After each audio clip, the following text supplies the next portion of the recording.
In a city where wealth and power shine in the towers above, but pain and prejudice hide in the streets below, 5 unlikely souls cross paths: a soldier, a seamstress, a boy, a woman who built machines, and a dog once forgotten.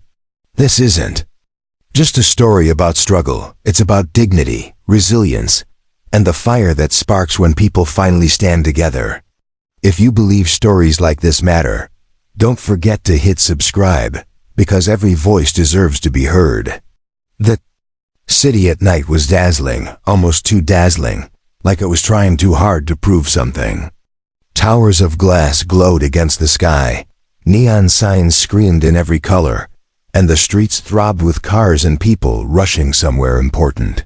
From a distance it looked like a jewel, glittering and perfect. But the closer you came, the easier it was to see the cracks. The jewel was chipped, the shine uneven. There were corners the light never touched, and in those corners lived everything the city wanted you to forget: poverty, prejudice, indifference. Right outside the international airport, a cluster of homeless men and women huddled together under thin blankets. The cold crept into their bones, but no one passing by stopped. Sleek suitcases rolled past them. Heels clicked fast against the tiles. Eyes slid away as if those bodies curled on the ground were nothing more than stains. Nobody wanted to be reminded that behind all the glitter, there were people abandoned. In the shadows, Anya walked through this contrast without flinching. She carried herself lightly, in a way that almost made her disappear in the crowd.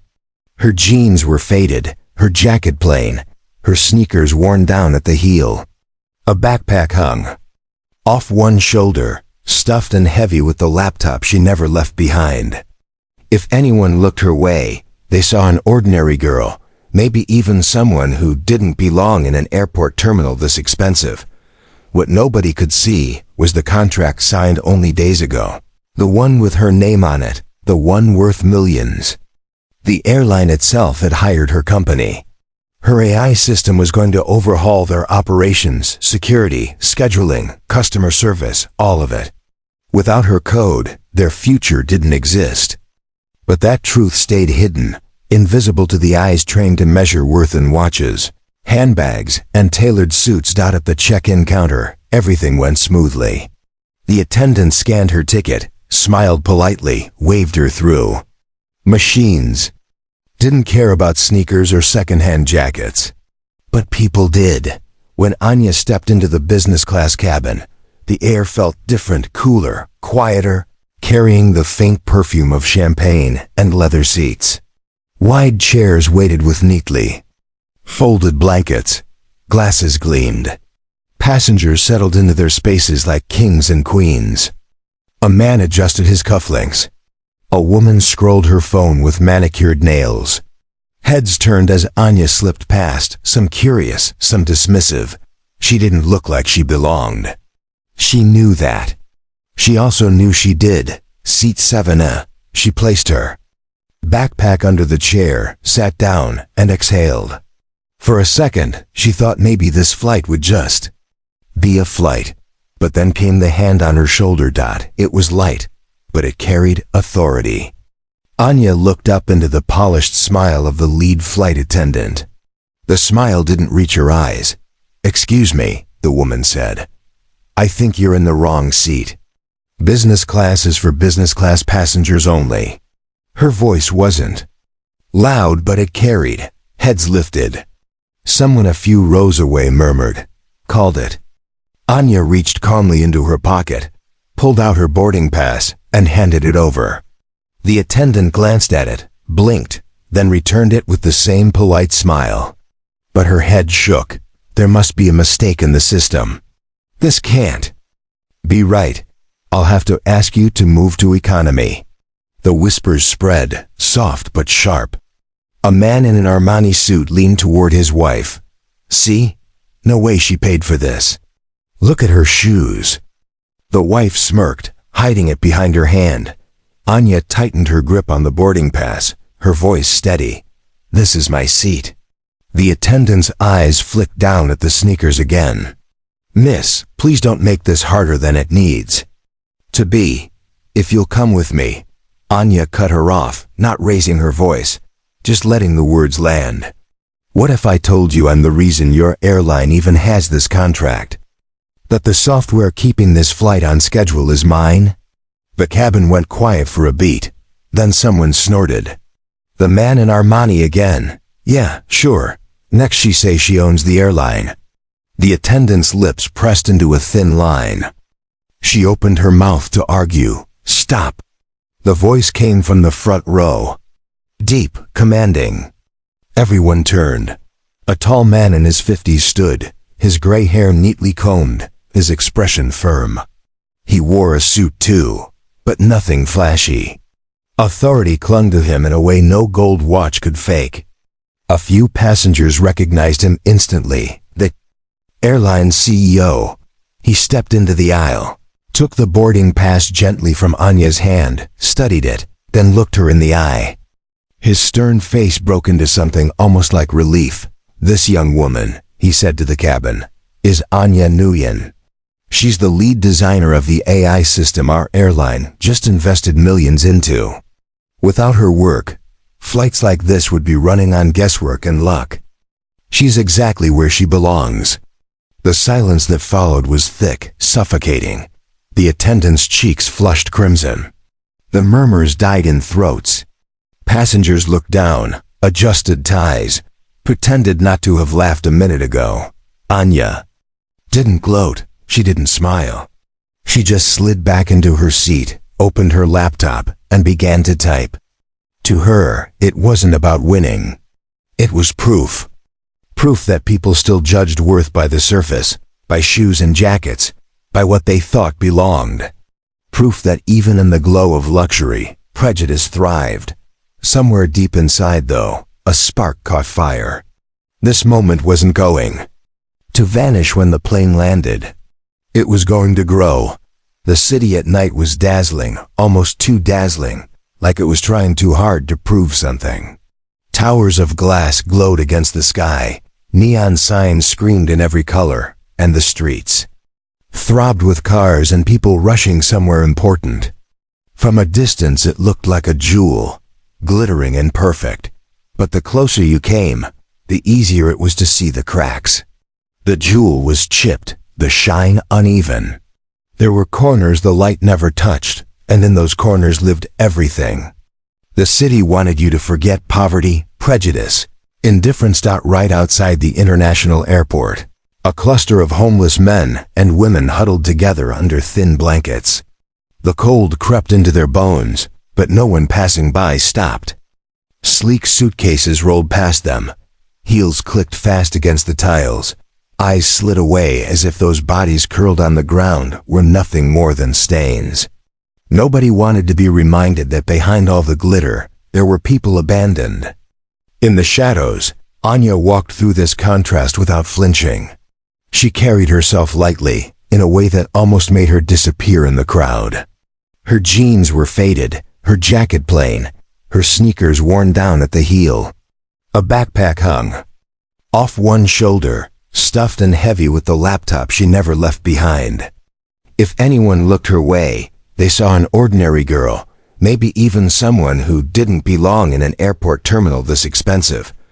What nobody could see was the contract signed only days ago, the one with her name on it, the one worth millions. The airline itself had hired her company. Her AI system was going to overhaul their operations, security, scheduling, customer service, all of it. Without her code, their future didn't exist. But that truth stayed hidden, invisible to the eyes trained to measure worth in watches, handbags, and tailored suits. At the check-in counter, everything went smoothly. The attendant scanned her ticket, smiled politely, waved her through. Machines didn't care about sneakers or second-hand jackets. But people did. When Anya stepped into the business class cabin, the air felt different, cooler, quieter, carrying the faint perfume of champagne and leather seats. Wide chairs waited with neatly folded blankets. Glasses gleamed. Passengers settled into their spaces like kings and queens. A man adjusted his cufflinks. A A woman scrolled her phone with manicured nails. Heads turned as Anya slipped past, some curious, some dismissive. She didn't look like she belonged. She knew that. She also knew she did. Seat 7A. She placed her backpack under the chair, sat down, and exhaled. For a second, she thought maybe this flight would just be a flight. But then came the hand on her shoulder. It was light, but it carried authority. Anya looked up into the polished smile of the lead flight attendant. The smile didn't reach her eyes. "Excuse me," the woman said. "I think you're in the wrong seat. Business class is for business class passengers only." Her voice wasn't loud, but it carried. Heads lifted. Someone a few rows away murmured, "Called it." Anya reached calmly into her pocket, pulled out her boarding pass, and handed it over. The attendant glanced at it, blinked, then returned it with the same polite smile. But her head shook. There must be a mistake in the system. This can't be right.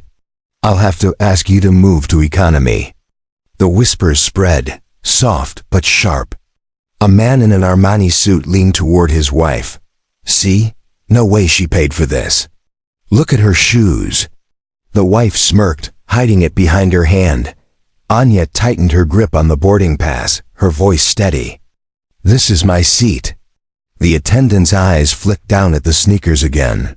"Miss, please don't make this harder than it needs to be. If you'll come with me." Anya cut her off, not raising her voice, just letting the words land.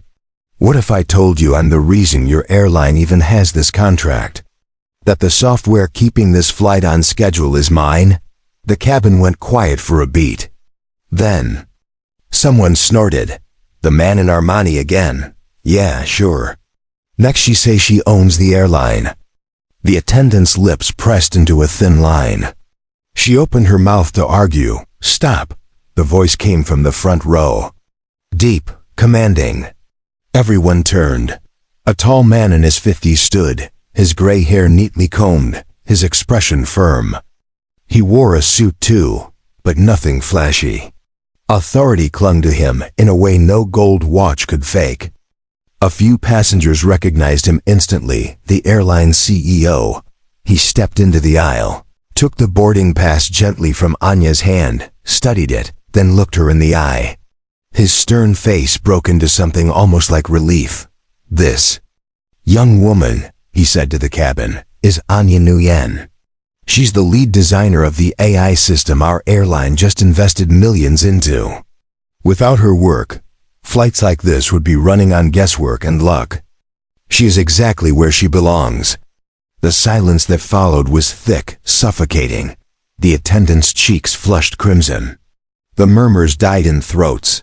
Passengers looked down, adjusted ties, pretended not to have laughed a minute ago. Anya didn't gloat, she didn't smile. She just slid back into her seat, opened her laptop, and began to type. To her, it wasn't about winning. It was proof. Proof that people still judged worth by the surface, by shoes and jackets, by what they thought belonged. Proof that even in the glow of luxury, prejudice thrived. Somewhere deep inside, though, a spark caught fire. This moment wasn't going to vanish when the plane landed. It was going to grow. The flight attendant muttered something about checking on service and hurried away. Her polished smile cracked and fragile now. For a few seconds, the cabin remained frozen in silence, like everyone had been caught doing something they weren't proud of.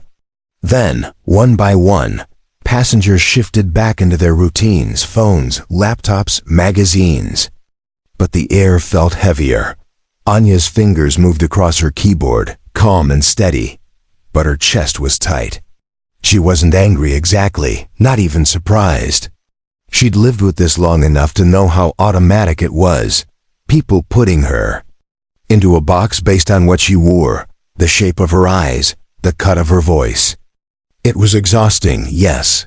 But tonight, it was more than exhausting. It was symbolic. Out the window, the runway stretched into darkness. Floodlights washed the tarmac in hard white, catching glimpses of workers in orange vests moving baggage, guiding. Planes with glowing sticks. The whole system was massive, precise, interlocked like gears in a clock. And still, despite all that precision, the thing that nearly pushed her out of her seat wasn't a glitch in the system. It was a glitch in people. She closed her laptop, leaned back, and let herself breathe. For a moment, her mind drifted back outside the airport, to the blanket-wrapped bodies lying on cold stone. The ones nobody had spoken to, nobody had seen. She thought of how easy it was to ignore them, to look away. That same instinct had followed her into this cabin. Ignore, dismiss, assume. The seat beside her was empty until the last moment, when a man about her age dropped into it with a sigh. His suit wasn't as sharp as the others, his tie loose. He looked tired, the kind of tired that didn't come from one long day, but from months of them stacked on top of each other. He caught her glance and gave a half smile. Rough start? Anya hesitated. She didn't want to talk, not really. But there was something unthreatening about his tone, so she nodded. You could say that, she murmured. I saw, he said, not lowering his voice enough. Ugly stuff. People can be, well, you know. She studied him for a beat. He wasn't mocking, wasn't fishing for gossip. Just stating a fact. She gave him a small nod of thanks and turned back to the window, but the words stuck with her. People can be, well, you know. Yes, she knew. The plane began to taxi, the low rumble filling the cabin. Lights dimmed. Outside, the runway blurred into streaks of brightness as the aircraft picked up speed. Then, the weightless lift-off. Anya closed her eyes. For a moment, there was peace. Far below, the city kept on moving. In the shadow of a subway entrance, an old man sat hunched against the wall. His name was Luther, though nobody asked. Once, years ago, he had been a soldier. He still carried the scars inside more than outside. The war had left him with memories that clung to him like smoke, memories that made sleeping hard and silence dangerous. The government check barely covered rent, and when rent was gone, he drifted here. People stepped around him the way they stepped around puddles. A teenager tossed a coin in his cup, not looking.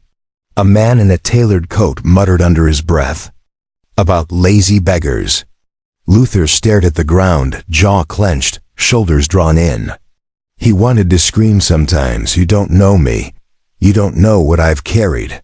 But what good would it do? To them, he was just another shadow on the sidewalk, a few blocks away, under the neon glow of a diner sign. A woman named Marlene pushed a shopping cart filled with blankets and scraps. Once she had been a seamstress, quick with her hands, proud of the dresses she made. But the factory closed, the rent rose, and life had slipped out from under her. Now the city looked right through her. And in a small apartment on the east side, a boy named Jamal sat at a kitchen table littered with homework. He was 12, sharp-eyed, quick with numbers. But the world didn't see sharpness when it looked at him. At school, teachers double-checked his answers, classmates whispered about cheating. Once, when he aced a math test, the principal asked if he had copied. Jamal had learned to swallow the sting, but each accusation carved a little deeper. These stories were scattered across the city like shards of glass, invisible to most. But they were all connected, whether anyone realized it yet or not. Back in the air, the plane steadied into its route. A cart rattled down the aisle, clinking with glasses. The attendant who had confronted Anya earlier appeared again, her face carefully smoothed into professionalism. She poured champagne for the man in Armani, offered wine to a couple in designer sweaters. When she reached Anya, her smile faltered for half a breath. Would you like something to drink? Anya looked up at her. For a moment, she thought about refusing, about letting the silence hang. Instead, she said, "Water's fine." The attendant nodded quickly, set the glass down, and hurried on. Anya sipped, the cold sharp against her throat. She didn't want revenge. She wanted something harder, something bigger. Changed. Her laptop glowed again. Lines of code scrolled. Across the screen, to most people, it was just symbols.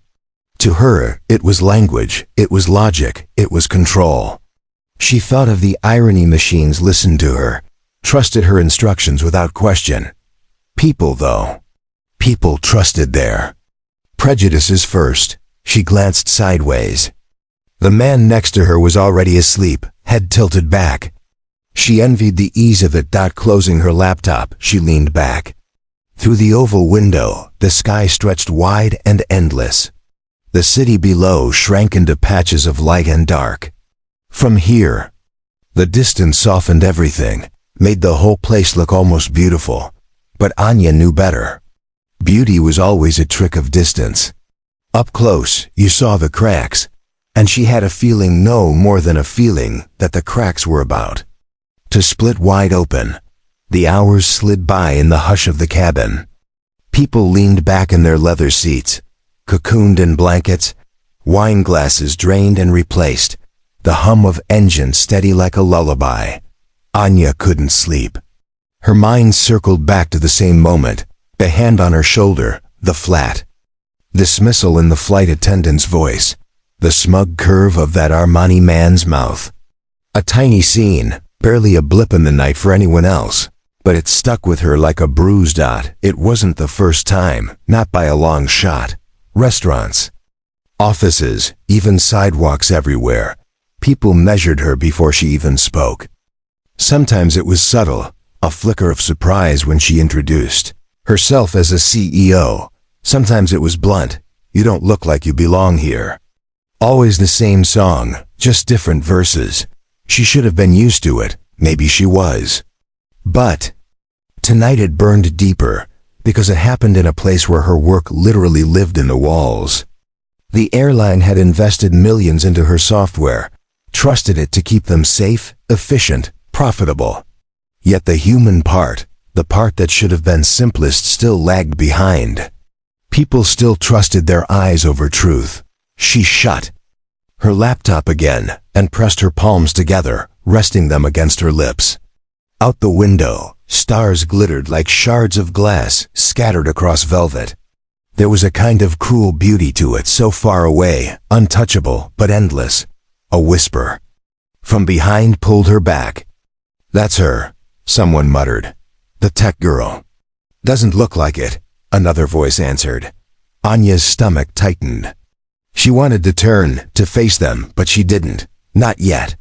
Let them wonder. Down on the ground, the city never slept. Luther, the old veteran, finally dozed off against the subway wall, head lolling, dreams thick with gunfire. A pair of teenagers passed by, laughing too loud, one of them tossing a half-empty soda can that landed inches from his boots. He startled awake, heart racing, then shrank into himself again when he realized it was only kids. His dignity frayed a little more. Marlene wheeled her cart into a side street, covering it with a tarp before curling beneath it. She clutched a torn newspaper, scanning headlines in the glow of a street lamp. Wars, scandals, markets rising and falling. None of it touched her. She folded it against her chest like it was a blanket anyway, and Jamal, at his kitchen table, stared at the math book until the numbers blurred. His mother worked nights, cleaning offices downtown, her shoes lined with blisters. His little sister was asleep in the next room.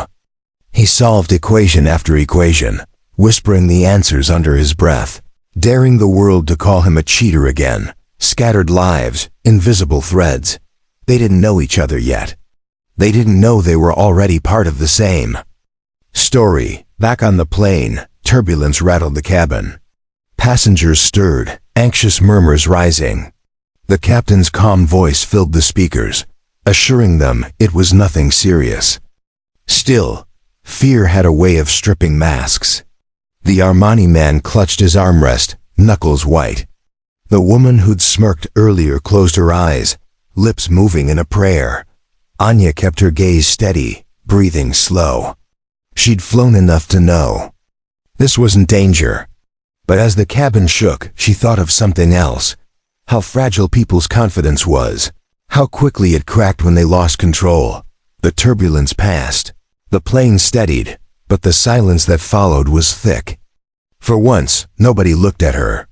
They were all too busy looking inward, clutching at the small certainties they had. She reached down, slid her backpack closer. Her fingers brushed against the worn fabric, and for some reason it comforted her. This bag, this laptop, her work clothes, were the things that kept her grounded.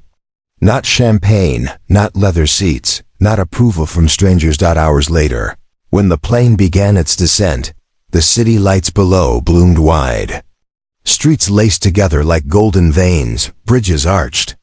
Across black water, towers stabbed the night sky. From up here, everything looked clean, orderly, almost magical. But Anya knew the truth. She had walked those streets, seen the cracks in the glow, the people shoved to the edges. She knew that for every passenger in this cabin, there were 10. More outside scraping just to survive. The landing gear thudded. The runway lights blurred past. The plane touched down smooth, applause breaking out from a few nervous flyers. The CEO remained in his seat, calm as stone. The Armani man clapped. The loudest .anya stayed still. She felt a weight settle in her chest, heavier than before. Tonight wasn't just about her, wasn't just about one flight. It was about everything the city stood for, everything it tried to hide. In the terminal, as passengers filed out, eyes slid past her again, some still curious, some ashamed, most indifferent. The flight attendant offered a stiff apology, words rehearsed, not heartfelt. Anya nodded but didn't answer. She walked through the bright corridors, past duty-free shops glittering with perfume bottles, past giant ads of smiling families promising comfort in the skies. All the gloss, all the polish, it felt hollow now. Stepping outside, cool air hit her face. Taxi lights blinked, horns honked, crowds surged forward. The city greeted her the way it always did. Loud, restless, unkind. She paused on the sidewalk, backpack slung over one shoulder. For a second, she closed her eyes, listening. Somewhere far away, a siren wailed. Somewhere closer, someone cursed in anger. Somewhere in between, laughter spilled out of a bar. The whole messy, brutal, beautiful city alive at once. Anya opened her eyes. She didn't know it yet, but tonight had set something in motion. The hand on her shoulder, the doubt in their voices, the hush that followed, it was just the first crack. And through that crack, lighter fire was about to pour. The city looked different in daylight, but not kinder. The towers still shone, the glass still gleamed, but sunlight made the cracks sharper. It showed the dirt in the corners, the lines in people's faces, the desperation that neon lights could blur at night. Luther woke with a jolt on the subway steps, the morning sun slicing into his eyes. For a split second, he was back over seized dust, gunfire, the scream of tires, and his body flinched as though ducking bullets. Then he saw the city again, commuters rushing past with coffees in hand, and the memory drained away, leaving only the pounding in his chest. He rubbed his temples, trying to ground himself. A few coins clinked in the cup beside him, leftovers from strangers who hadn't stopped, just tossed change like feeding pigeons. Luther stared at the coins, then at the stream of legs walking past. He wondered if anyone saw him as more than a lump on the stairs. Once, he'd worn a uniform that made strangers salute. Once, his name had weight. Now it was just another forgotten syllable in the noise of the city. A few blocks away, Marlene pushed her shopping cart down an alley, the wheels squealing against the cracked pavement. Plastic bags rustled in the wind. Her fingers were raw from the cold, but she kept moving. Stopping meant drawing stairs, and stairs were knives. She paused outside a bakery. The smell of fresh bread poured through the open door, warm and sweet, almost cruel. Inside, people laughed over lattes, crumbs on porcelain plates. Marlene stood there too long, her stomach gnawing, until the clerk behind the counter noticed her through the window and frowned. Move along." He mouthed, waving his hand like shooing a stray dog. Marlene pulled her cart tighter against her, lowered her eyes, and kept walking. She told herself she didn't care, but the truth was heavier than her cart. Once, she had sewn dresses for women who walked into rooms like they owned the world. She had watched them twirl in silk and lace, smiling at their reflections. Now she wore layers of rags, and the world looked through her like glass. On the east side, Jamal sat at the back of his classroom, pencil tapping against his desk. Numbers filled his worksheet, neat and sharp. He finished faster than anyone else, as usual, and slid it onto the corner of his desk. The teacher picked it up, scanned the answers, and her mouth tightened. "Jamal," she said, her voice too. "Sweet, we'll need to check this again. Can you stay after class?" A few kids snickered. Jamal felt heat creep up his neck. He wanted to shout, "I did it myself, I don't cheat," but he knew better. Protesting only made it worse. He pressed his lips together and not a dot when the bell rang. The room emptied in a rush of sneakers and laughter. Jamal sat small in his chair while the teacher clicked her pen. "You're very talented with numbers," she said. "But sometimes when a student's work is this perfect, we just have to be sure." Be sure. 2 words that cut deeper than any insult. Jamal lowered his eyes. No matter what he did, someone always doubted. His skin spoke before he did. And then there was Rex. The German Shepherd had once been a K9. Proud and strong, his badge gleaming on his collar. He had chased suspects, sniffed out danger, saved lives. But time had a way of stripping glory. His handler retired, the department had no space, and Rex was passed down like old equipment. Now he lived in a cramped shelter cage, nails clicking on concrete, ears twitching at every sound. People came and went, cooing at puppies, wrinkling their noses at him. Too old, too big, too serious. Kids pointed, calling him scary. Staff walked past with bowls of food, quick and perfunctory. Rex lay down, chin on his paws, and stared through the bars. He didn't understand words like budget cuts or outdated. He only knew he had been useful once, loved once. Now he was a shadow waiting to be forgotten. 4 lives. 4 stories. Each one pushed to the edges by the city's relentless rhythm. Luther fought ghosts that nobody saw. Marlene fought hunger that nobody wanted to acknowledge. Jamal fought suspicion that clung to his skin. Rex fought silence in a cage too small. None of them knew Anya yet. None of them knew the small spark that had lit in her chest on that flight, the crack in the system she couldn't ignore. But the city had a way of weaving lives together when you least expected it. And sooner or later, these threads were going to tangle. Luther shuffled down Main Street with his paper cup, head bent, shoulders tight against the morning wind. The traffic roared, horns blared, but what cut sharper were the looks. Some people ignored him completely, others looked through him like he wasn't even there. And sometimes someone's gaze lingered just long enough to slice. Businessman in a charcoal suit walked by, phone pressed to his ear. Luther lifted the cup slightly, the motion small, automatic. The man's eyes flicked down, mouth curling.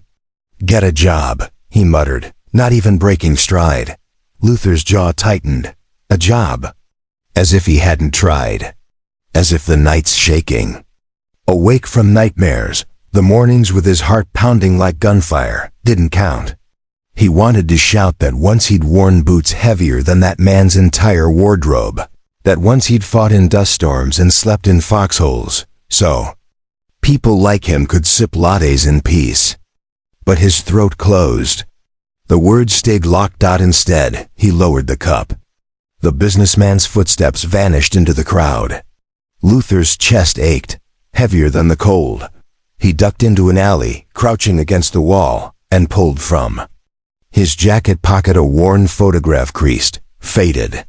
A younger him, uniform crisp, arms slung around a friend whose grin was wide enough to split his face. That friend had never come home. Luther pressed the photo to his forehead, eyes burning. Then he tucked it back into his jacket and stood. The city didn't wait. Neither could he. Marlene's day started with rejection. She rolled her cart toward the public library, a place she once loved. The smell of paper, the quiet hum of pages turning, those had been comforts. She used to bring her daughter here, back when her daughter was still speaking to her. Back before rent hikes, before eviction notices, before everything unraveled. But the guard at the door stepped forward, palm up. "Not today, lady." Marlene's hands tightened on the cart handle.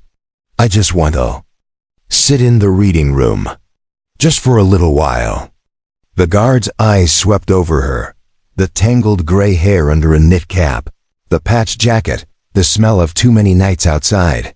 His lip curled. Libraries for patrons, not loitering. Her throat thickened. She wanted to argue too. Remind him the library was public, that she had once paid taxes like everyone else. But she saw the way his hand hovered near the radio at his belt, and she couldn't bear the scene it would cause. So she turned, pushing her squeaky cart back. Down the steps, past people who avoided looking at her. Her chest hurt. Not from hunger this time, though that was always there. From being treated like she was dirt, less than dirt. She wheeled herself down the street. Head bent, but a child's laugh made her glance up. A little girl, maybe 6, peeked at her from behind her mother's coat. The girl's eyes were wide. Curious, not cruel. Marlene managed a small smile. The girl smiled back. Then the mother yanked her away, muttering, "Don't stare." The smile fell from Marlene's lips. She kept walking. At school, Jamal sat in the principal's office, his tests spread on the desk.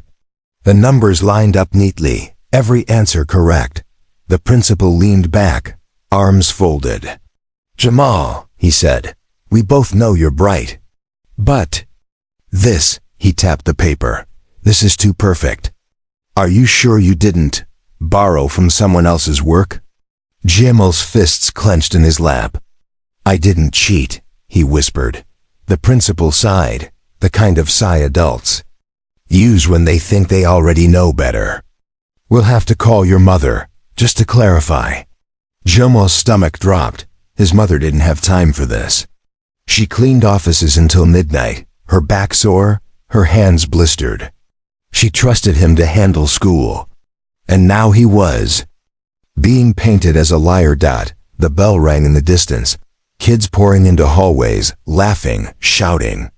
Jamal sat small in that office chair, the weight of suspicion pressing him down harder than any backpack ever could. At the shelter, Rex pressed his body against the cold bars, watching as another family walked past. The kids squealed at the puppies, reaching tiny hands into cages. Rex's ears pricked, tail thumping once, hopeful, but the father shook his head. "Too big. Too serious looking. We don't need a guard dog. We want something friendlier." Friendly. As if loyalty wasn't friendly. As if protecting lives wasn't friendly. Rex lowered his head back to his paws, sighing through his nose. In the corner, a staff member whispered to another, "We can't keep him much longer. Space is tight." The words hit Rex even though he didn't understand them fully. He only knew the tone. Final, dismissive, like he was already gone. He closed his eyes. Memories flickered, chasing through alleys, barking warnings. The proud pat on the head from his handler after a successful search. A badge that had once gleamed. On his collar, all gone now. All replaced by silence. 4 people, 1 dog. All fighting to hold on to dignity in a city that measured worth by appearances. And somewhere across town, Anya sat in a glass office, staring at her computer screen, but seeing their faces instead. She didn't know their names yet. Didn't know. Luther's photograph, Marlene's empty smile, Jamal's clenched fists, Rex's quiet sigh. But the memory of that flight clung to her like static. The way strangers had dismissed her, the way truth had to be dragged into the light before it was believed. She thought about the people outside the airport that night, huddled under blankets. She thought about how the city treated anyone who didn't fit the picture, and something inside her whispered, "This isn't just your story. This is bigger." Much bigger. The day dragged on, heavy as wet wool. Luther wandered until his legs ached, clutching his paper cup with fingers stiff from the cold. When the sky dimmed toward evening, he found himself outside a cafe with wide glass windows. Inside, warm light pooled over polished tables, people laughing into their laptops, mugs steaming. Luther pressed his hand to the glass just for a second to feel the heat. A server spotted him and waved him off with a sharp flick of the wrist. His throat burned. He stumbled back into the street, ashamed of wanting something as simple as warmth. He sat down on a bench, shoulders slumped, and pulled the photo from his jacket again. "I'm trying," he whispered to the man in the picture. "I swear I'm trying." His voice cracked in the noise of traffic. Marlene ended up by the river, her cart rattling over uneven bricks. The water glittered with the last scraps of daylight. She found a spot near the rail and sat down, her back aching. A couple walked past, holding hands, their perfume trailing behind. Marlene looked at her reflection in the dark water. For a moment she didn't recognize the woman staring back, the lines, the gray hair, the hollows in her cheeks. She remembered sewing lace into wedding gowns, how brides would beam at her with gratitude. She remembered her daughter's voice, saying, "Mama, look, I'm twirling." She remembered pride. A gust of wind caught the tarp on her cart, ripping it loose. Blankets spilled out onto the sidewalk.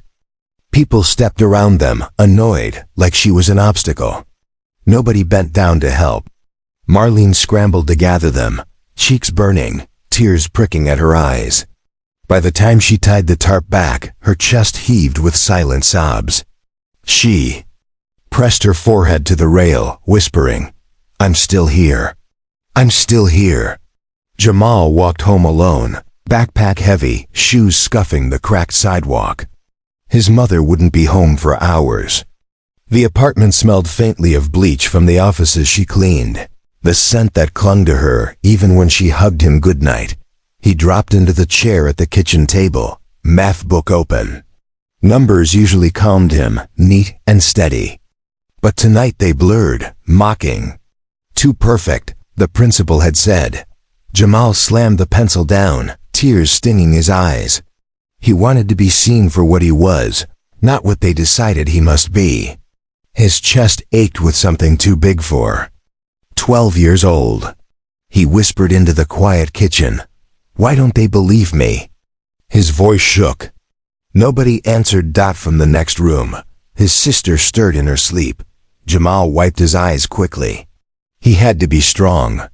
For her, if not for himself. At the shelter, Rex lay still, ears twitching at every footstep in the hall. He had learned to recognize the sound of people passing without stopping. Tonight, 2 staff members paused by his cage. "He's been here too long," one said softly. "Space is tight. We can't keep all of them." The other nodded. "I'll make the call tomorrow." Their voices faded down the hall.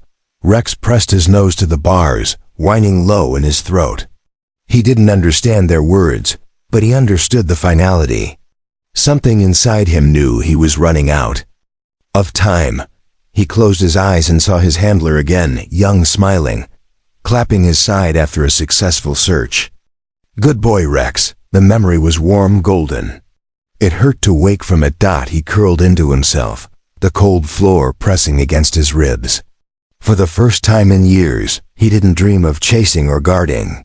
He dreamed of silence. All across the city, the unseen struggled. Luther with his ghosts, Marlene with her hunger, Jamal with his doubt, Rex with his fading hope. And in a high-rise office, Anya stared out at the skyline, her reflection in the glass pale against the sprawl of lights. She had everything the world said mattered: contracts, headlines, a seat in business class, but her chest was tight.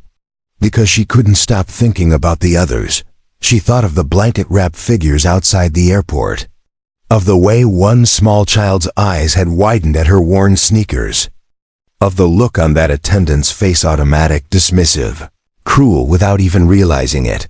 Her phone buzzed with emails, clients, investors, meetings. But Anya set it down. She whispered into the empty office, "It shouldn't be like this." The city hummed below, indifferent. But something had shifted. The cracks were widening, and through them, threads were already weaving lives together, threads that would pull Luther, Marlene, Jamal, Rex, and Anya into the same story. Story that would not let the city look away anymore. The city didn't need much to boil over. One spark, and the whole fragile balance wavered. It started at the school. Jamal had been pulled aside again. Another test. Another accusation. This time it wasn't just whispers. His teacher had stood in front of the class, holding his paper high. "This is suspicious," she announced, her voice carrying across the rows of desks. "Nobody finishes this quickly without help."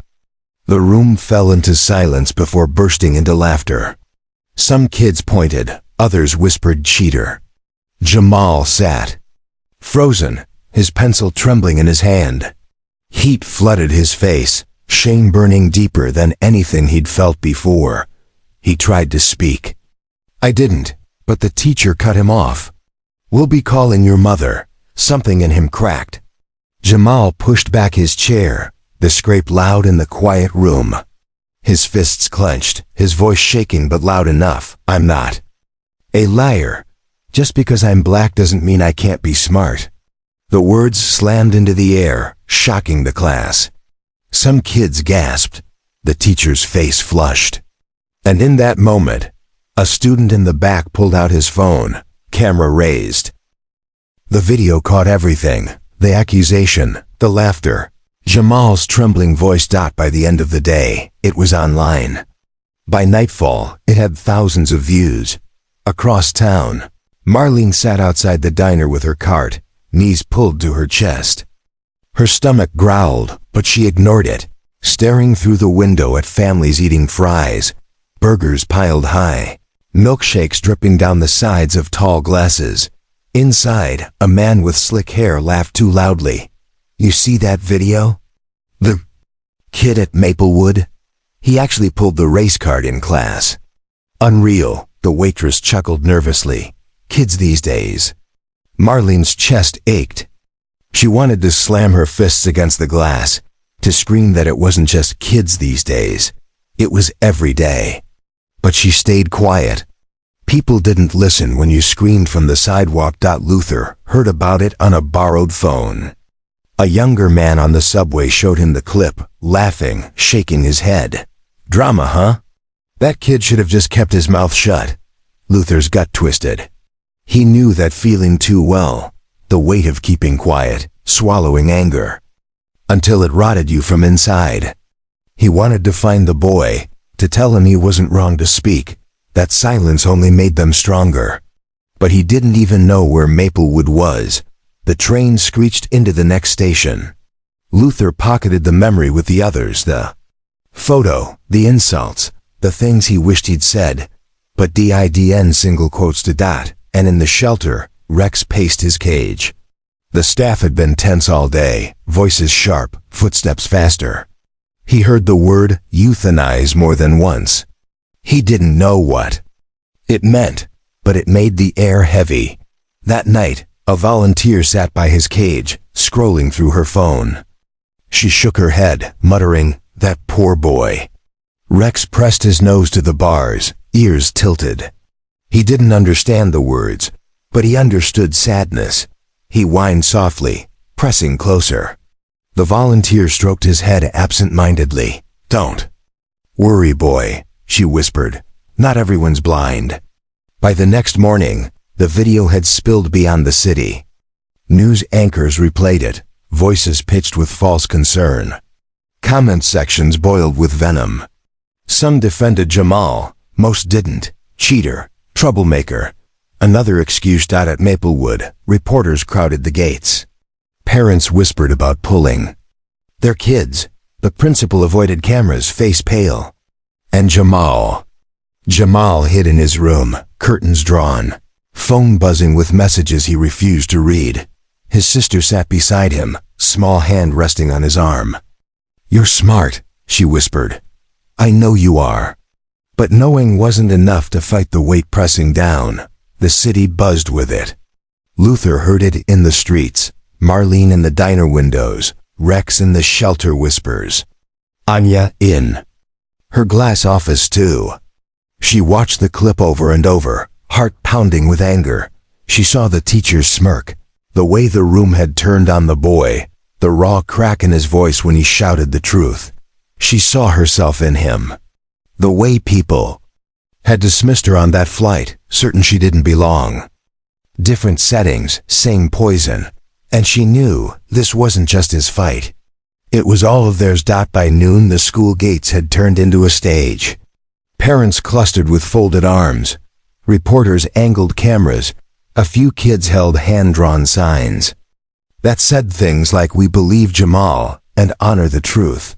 Across the street, other parents muttered about standards and respect for authority.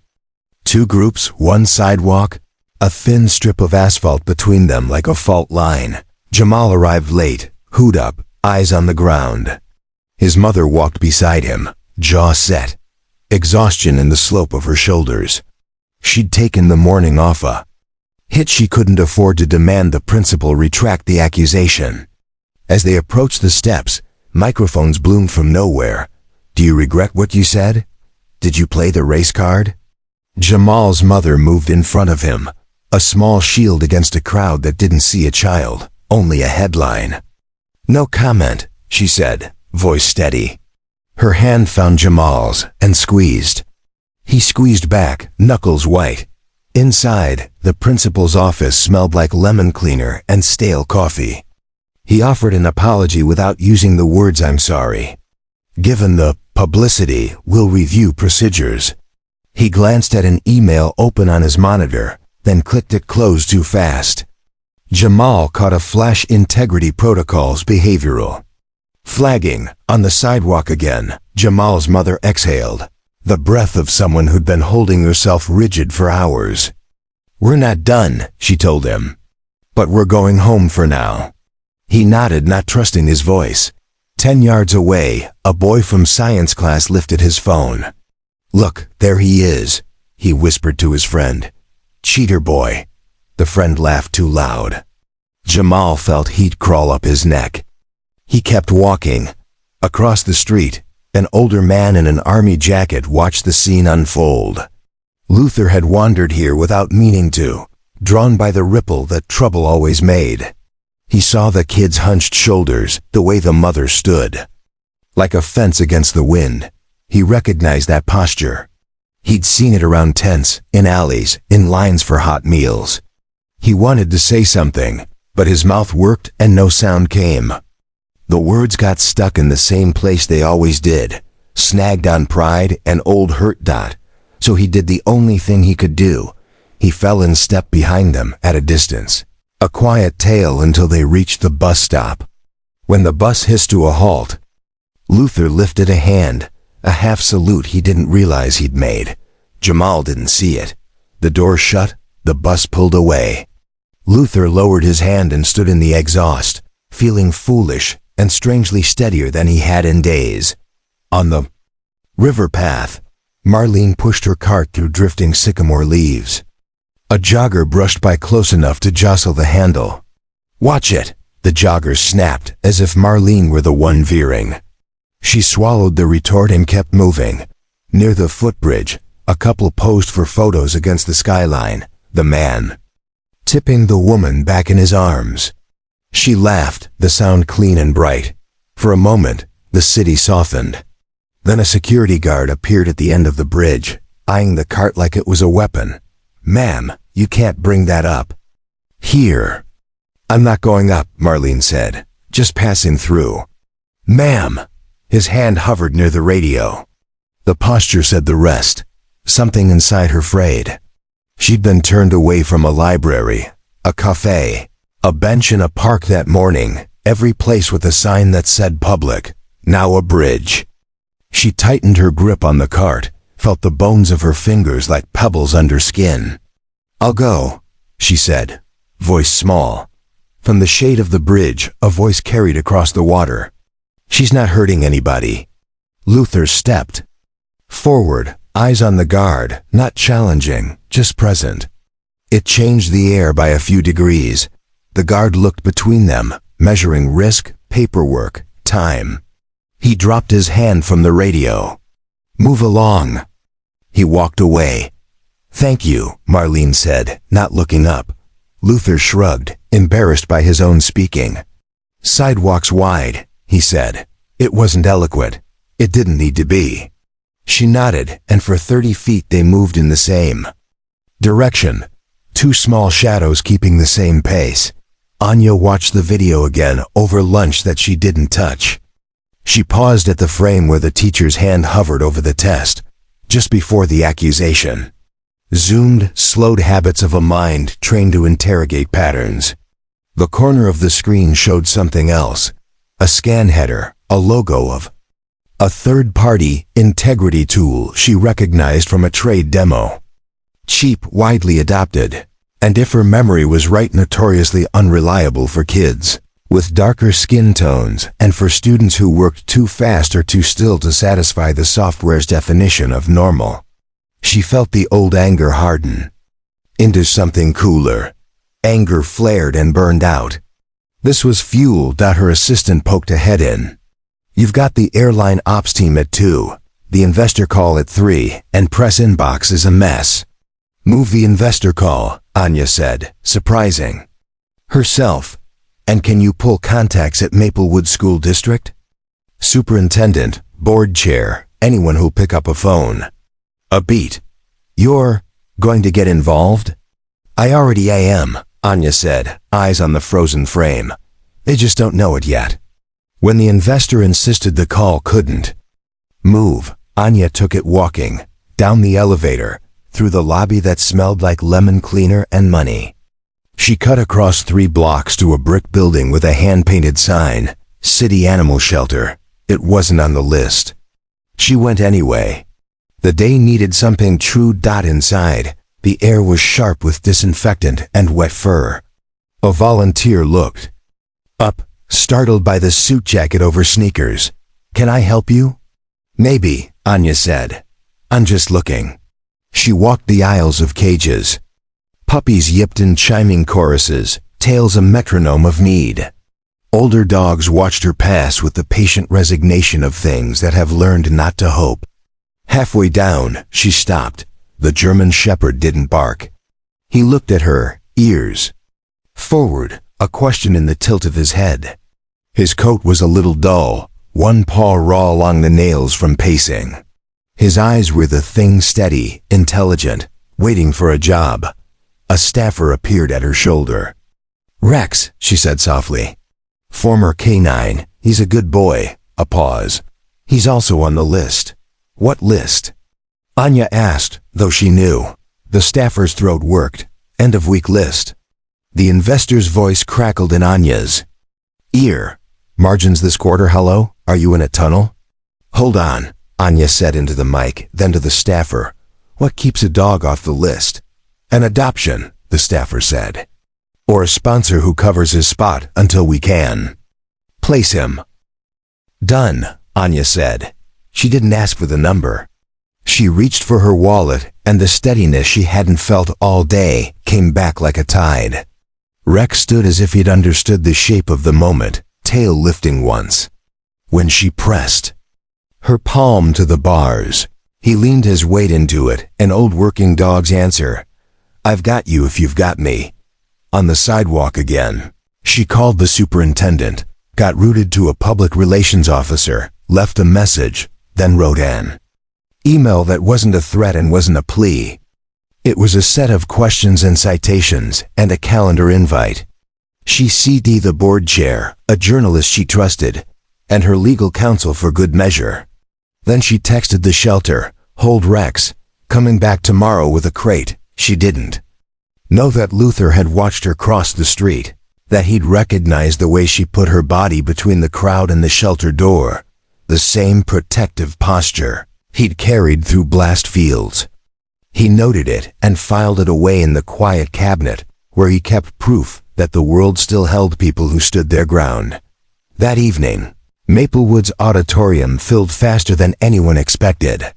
The school board had planned for a routine meeting. They got a town reckoning.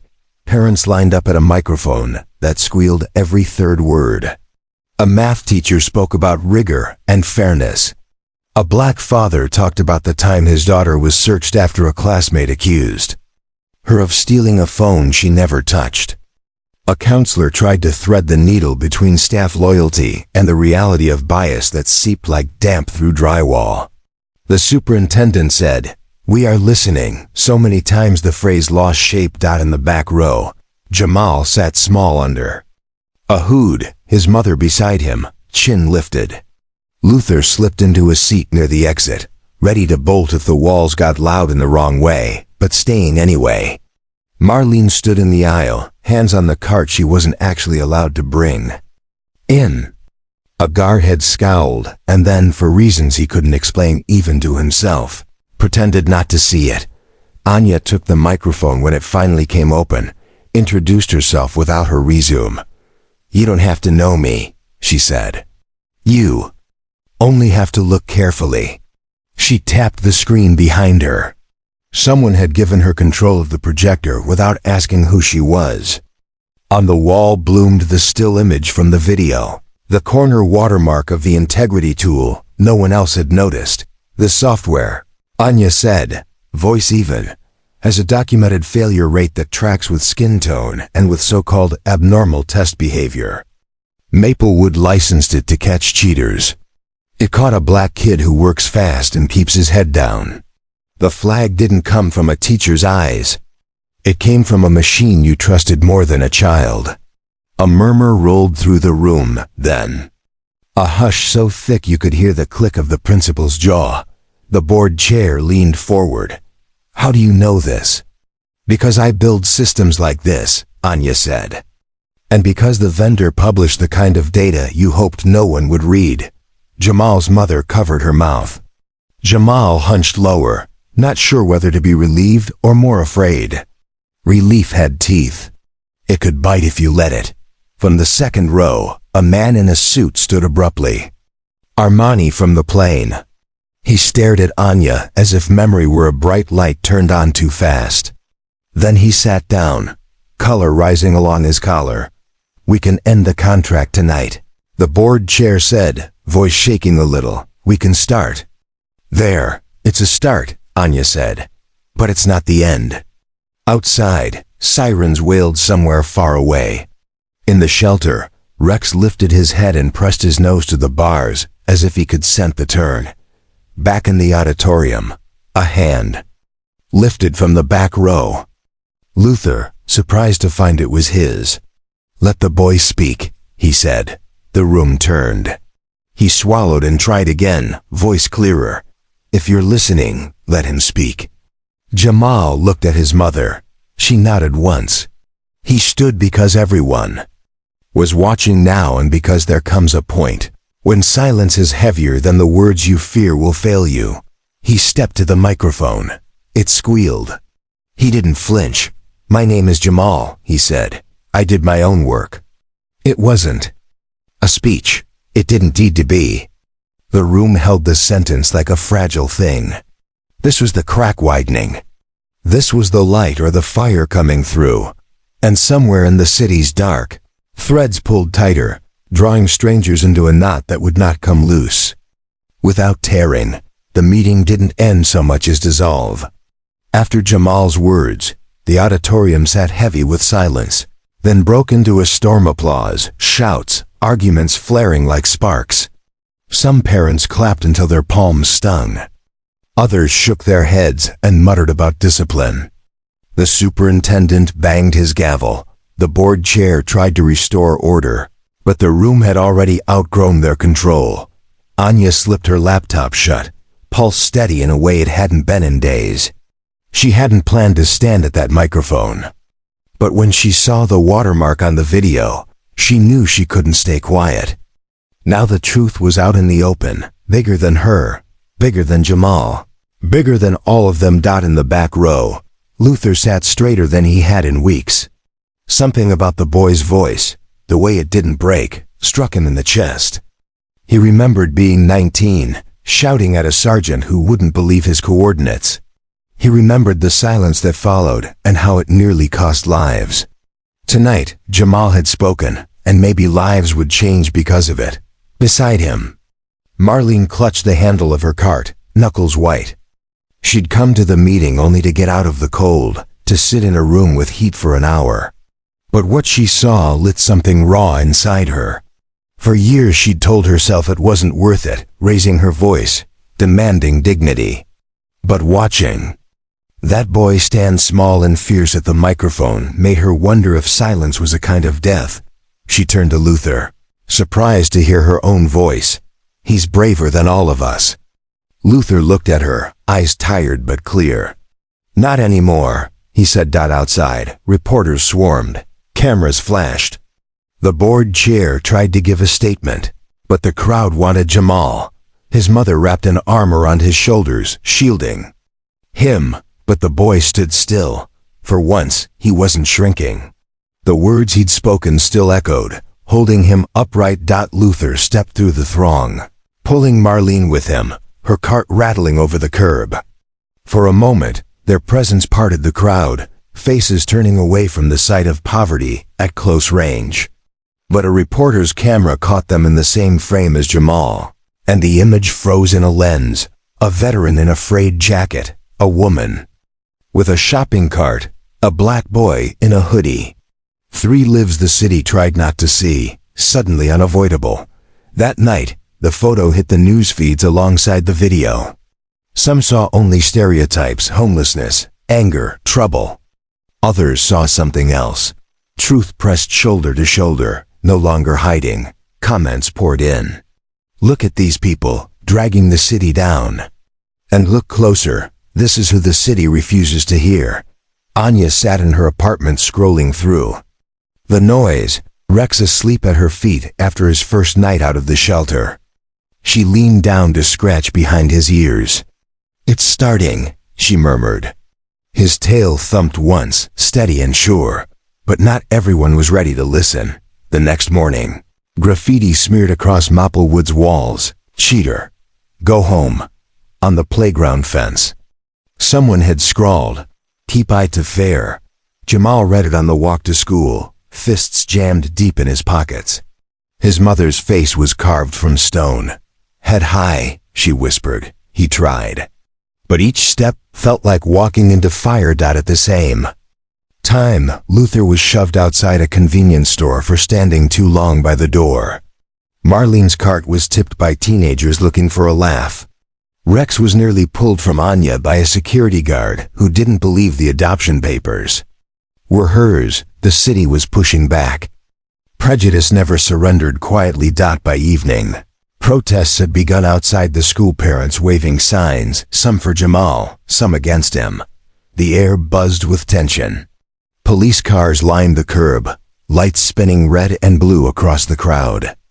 Reporters circled like vultures. And in the middle of it, Jamal, Marlene, Luther, and Anya, drawn by different reasons, found themselves at the same place, the same hour. Rex stood between them, ears sharp, sensing the current in the air. A voice rose from the crowd. "Send him home." Another answered, "Let him speak." The chant swelled, 2 rhythms clashing. Jamal's mother tried to push through, but the tide of bodies closed in. A hand reached for Jamal's hood. Luther shoved forward, growling low in his throat like the soldier he once was. Marlene swung her cart sideways, making space. Anya planted herself at Jamal's other side, one hand gripping Rex's harness. For the first time they stood together. Strangers a day ago, now a small circle against the crush. The cameras caught it. The boy, the veteran, the homeless woman, the tech CEO, the old canine.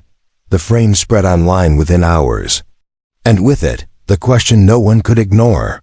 What kind of city tries to erase its own people? Morning broke with sirens still echoing from the night before. The photo of the 5 of them, Jamal, his mother, Luther, Marlene, Anya, and Rex, had been splashed across every newsfeed. To some, it was a symbol of resistance. To others, it was an eyesore, proof that the wrong kind of people were taking up too much space. The city felt split down the middle. Luther woke on a park bench, his back screaming from the cold wood. A copy of the Daily Times lay folded on the ground beside him. The headline screamed, "Maplewood Meltdown, Who's Really to Blame?" Beneath it, the photo, his own face circled. In red ink by someone's hand, like a target, he crumpled the paper, but the damage had been done. Later that morning, when he stepped into a corner store to buy coffee with his change, the clerk narrowed his eyes. "You're that guy," the clerk muttered. "The one yelling at the school board, starting trouble." Luther stiffened. "I wasn't yelling. Paper says otherwise. Coffee's for paying customers only." Luther glanced at the coins in his palm, enough for one small cup. He set them on the counter anyway. The clerk didn't move. After a beat, Luther scooped the coins back and left, his chest burning hotter than the coffee would have been. On the sidewalk, a child pointed at him. "Mom, that's the man from TV." The mother pulled the boy closer, whispering something sharp. Luther walked faster. The city had always treated him like he was invisible. Now it treated him like he was dangerous. Marlene felt it too. She pushed her cart along Main Street, the wheels wobbling, as 2 women outside a boutique stopped talking to stare. One of them raised her phone, snapping a picture. "That's her," the woman whispered, loud enough. "The homeless lady from the protest." Marlene's cheeks burned. She quickened her pace, the cart rattling like a confession. By the time she reached the food bank, a volunteer at the door frowned. "We're overwhelmed today," he said. "A lot of publicity. We can't have cameras in here." "I don't have a camera," Marlene said, voice thin. The volunteer gestured at the cart. "People will think." "You know, for the story." She stared at him. "I just want bread." "I'm sorry," he said. "Not sorry at all." She left with her stomach hollow, rage and hunger swirling in equal measure. By the river, she sat on a bench, watching joggers glide past with water bottles swinging from their hands. She whispered to herself, "Bread. Just bread." For Jamal, the backlash was immediate and merciless. At school, his locker was plastered with scraps of notebook paper, scrawled cheater in thick black ink. A few kids barked the word at him in the halls. One teacher avoided his eyes entirely, as if acknowledging him meant taking a side. The worst came in the cafeteria. Jamal slid his tray down the line, holding his breath, trying not to be seen. But when he sat, a boy across from him smirked and tipped his milk carton over, spilling white across the table. "Oops," the boy said. "Guess cheaters don't need lunch." Laughter erupted. Jamal's throat tightened, his fists trembling. Under the table, he wanted to swing, to shout, to do anything but sit there.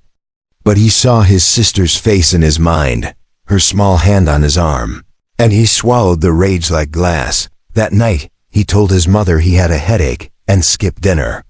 Alone in his room, he pulled the blinds shut and lay on his bed, staring at the ceiling. If telling the truth makes things worse, he thought, then what's the point? Anya had her own problems. The board meeting had gone viral, and investors didn't like viral unless it came with profits.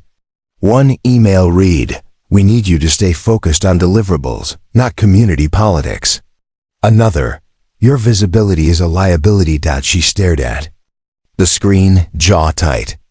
The irony was sharp. Machines obeyed her code without question, but people bristled when she asked them to look at reality. When she arrived at the office, the receptionist avoided her eyes. In the conference room, a colleague leaned across the table and whispered, "You're trending. Half the company thinks you're a hero. The other half thinks you've tanked our next funding round." Anya sat down, opened her laptop, and smiled thinly. "Good. That means I'm doing something right." but the weight pressed on her shoulders. She wasn't sure how long she could carry both worlds. The polished glass offices in the messy streets below. And Rex felt it in the air around Anya. He had left the shelter, but the tension followed. On their morning walk, a man crossed the street, muttering, "Dangerous dog."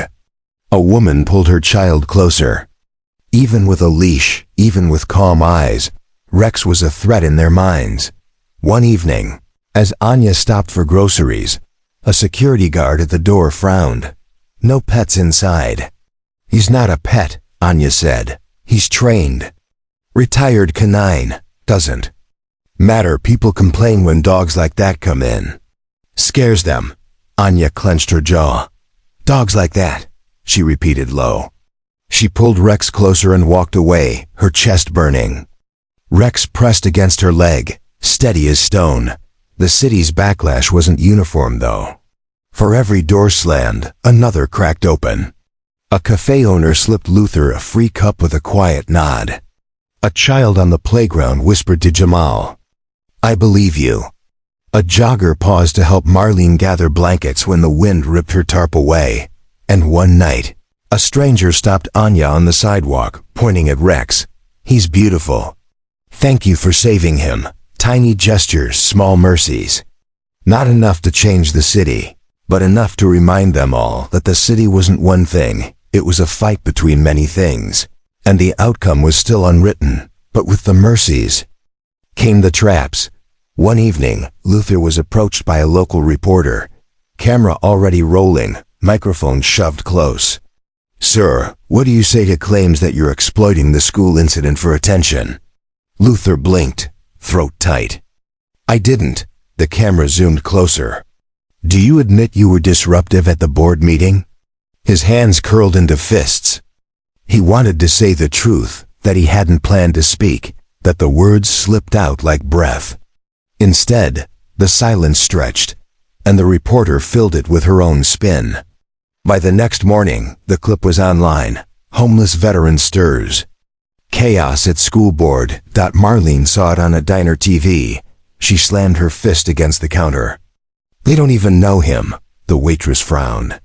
"Ma'am, can you keep it down?" Marlene laughed, the sound bitter. "Down is the only thing I've kept."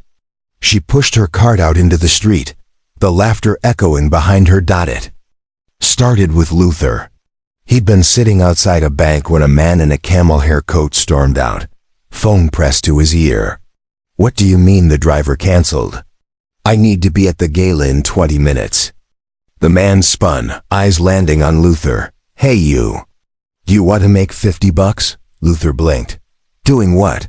"Driving my car." "Just pull it around, drop me off, and I'll handle the rest." Luther almost laughed. He hadn't driven in years. His license was expired. His PTSD made traffic a minefield. And here was a man who wouldn't toss him a dime yesterday, now begging for help. No license.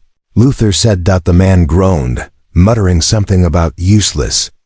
Then his phone buzzed again, and he stomped away, never looking back. Luther sat there a moment, then shook his head. The world had a sick sense of humor, refusing him jobs, but offering him the one thing he couldn't take.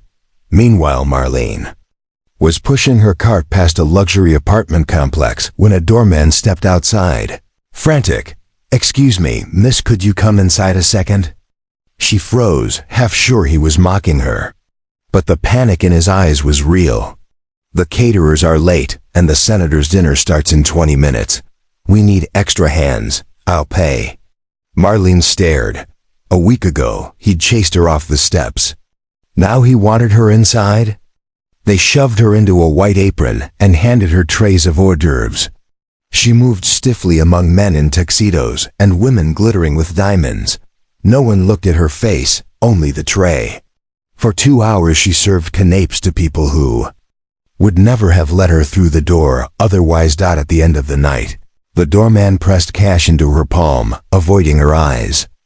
"Don't mention this," he said. Marlene walked back into the night air, clutching the money. Her cart waited at the curb, patient as always. She whispered, almost laughing, Guess I made the guest list after all." The laugh caught in her throat and turned bitter. At Maplewood, the principal called an assembly. Jamal's mother expected an apology, maybe a policy change. Instead, the man announced, "We are proud to invite one of our own to speak about honesty and perseverance. Jamal, please come to the stage." Jamal froze in his seat. Kids craned to see.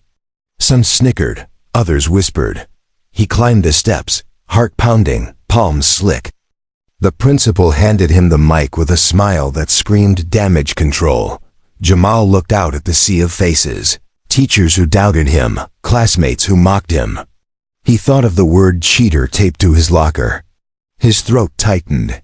He could have parroted a speech about integrity.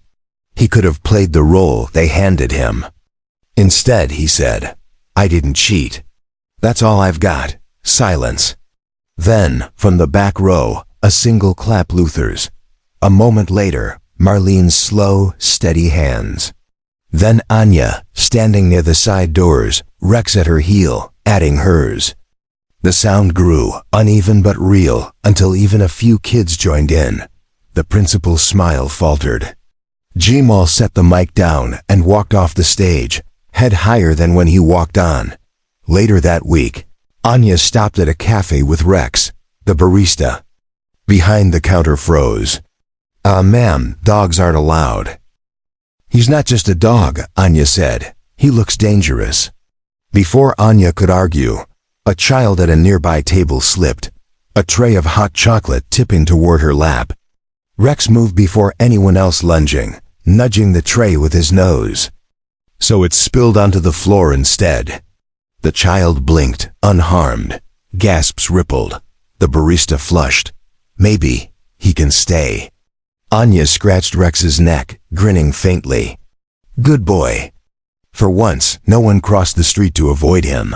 That night, the five of them ended up in the same place again. Community center where a small group had gathered to talk about bias in schools. Jamal sat close to his mother. Luther leaned against the wall. Marlene clutched her cart by the door.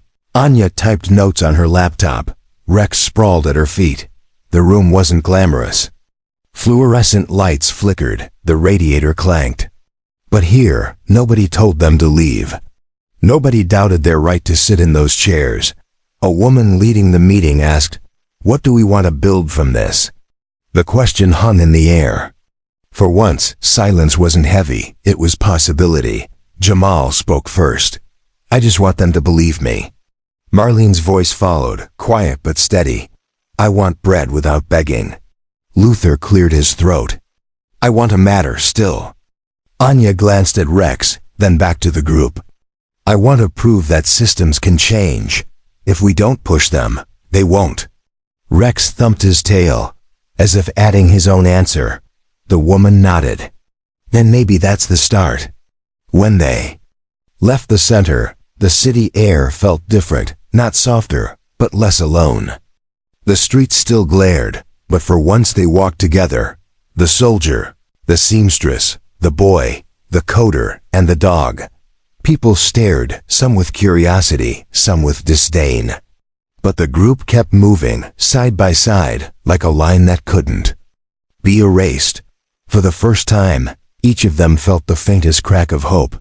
Not enough to erase hunger, or heal scars, or silence whispers.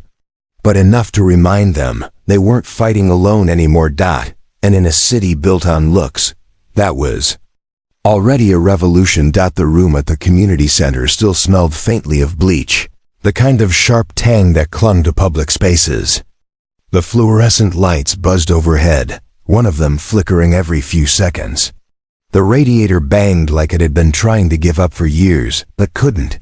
It wasn't a glamorous place, but it was warm, and that alone felt like luxury. They gathered around a plastic table scarred with initials and scratches. Jamal sat with his hood up, spinning a pencil between his fingers. His mother stayed close, watchful. Marlene parked her cart near the door, blankets spilling over the side, one hand gripping the handle as if someone might steal even this fragile piece of her life.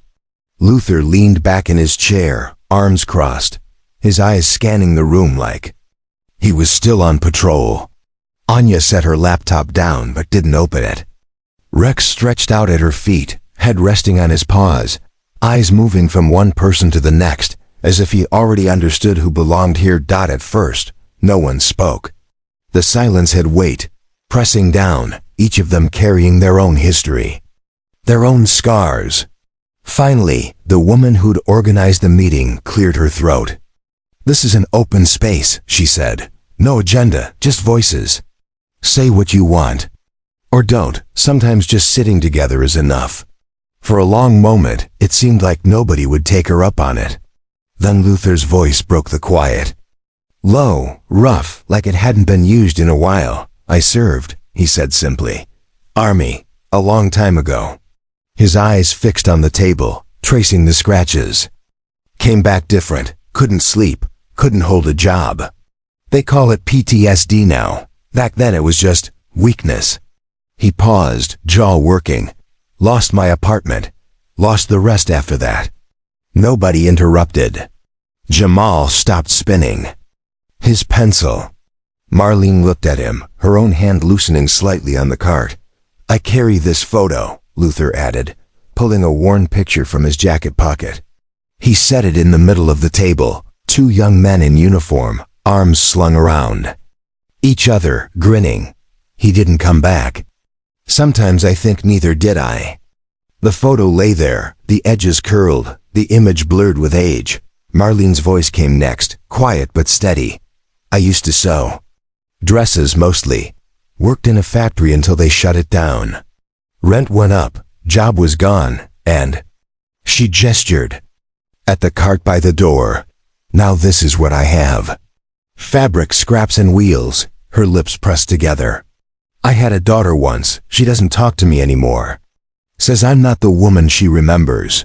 Her eyes shone but no tears fell. Maybe she's right.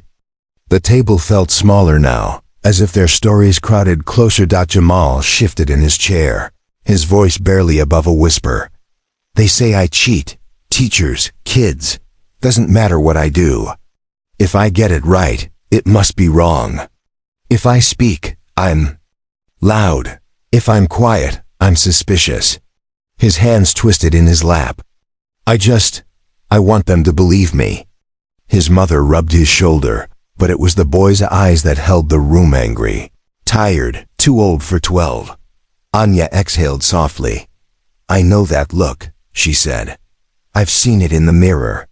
All eyes turned to her. She hesitated, unused to speaking without slides, data, or contracts to hide behind. "People see my clothes, my face, and they decide where I belong before I open my mouth. That day on the plane, they wanted me gone before I even sat down." She glanced at Rex, then back to the group. "But machines don't care how you look. They read code, they listen. People should know better. But they don't." Rex lifted his head as if on cue, resting his chin on Jamal's sneaker. The boy startled, then let his hand drop, brushing fur. For the first time that night, a small smile tugged at his mouth. The room softened. Luther slid the photo across the table. "Here," he said to Jamal. "Hold it." The boy hesitated, then picked it up carefully, as though it might crumble. "He looks happy," Jamal said. "He was..."